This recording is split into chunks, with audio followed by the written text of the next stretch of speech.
Des jeunes du lycée de Briassé du Landreau s'activent à la Chapelle-Lin sur le rond-point de la rue André Ripoche en direction du Lorobotro. Le projet de ce chantier d'école prend forme. C'est ce qu'on appelle un chantier école. Donc, nous avons signé un partenariat avec la commune de la Chapelle-Lin, le service technique et Briassé. Donc, nous avons des élèves de terminale Bac Pro aménagement paysager qui se passent toute la semaine sur ce qu'on appelle un chantier école.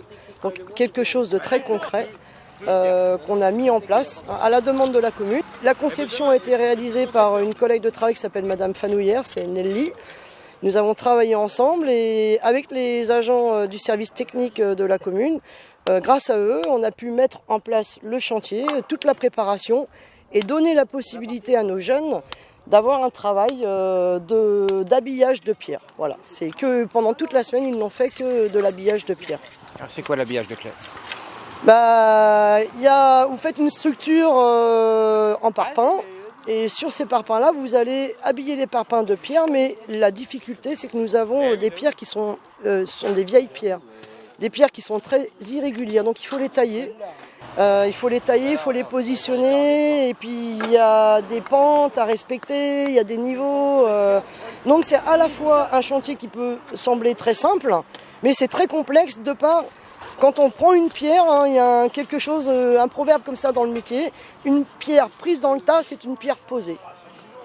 Alors, bien sûr, c'est un chantier, mais c'est un chantier pour faire quoi ? Alors, nous avons proposé à la commune qui vient juste d'acheter la parcelle en zone naturelle qu'on appelle le port du Montrue sur la commune, où il y a un vieux four à chaux qui date du début du XXe siècle et qui a été en activité jusqu'en 1950.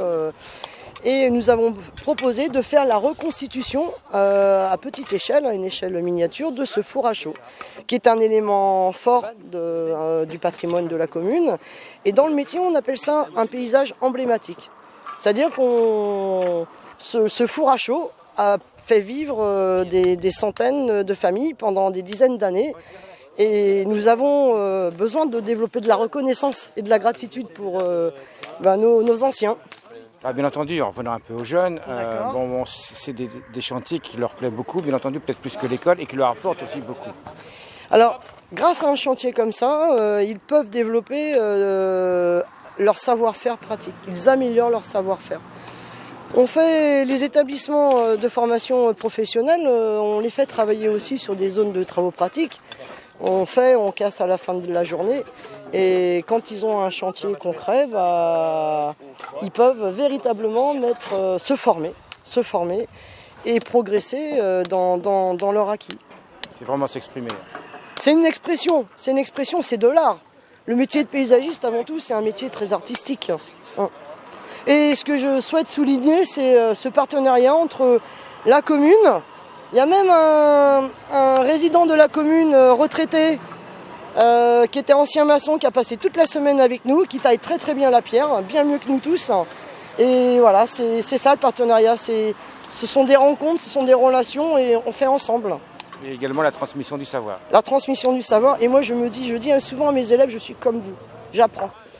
Je pense que le meilleur enseignant, formateur, qu'importe, il faut d'abord être soi-même apprenant. Et on est toute notre vie, nous sommes des apprenants. Alors votre sentiment donc auprès de ces jeunes ? Un sentiment de fierté. Je suis vraiment très fière d'eux. Et je les remercie. Et on va continuer, on va passer une bonne année. Et je souhaite qu'ils puissent tous obtenir leur diplôme et continuer leur parcours professionnel. Tu peux le coller après, Maxime. Tu peux la recoller après. Prochaine étape, la chaux, suivie de l'espace paysager au pied du four.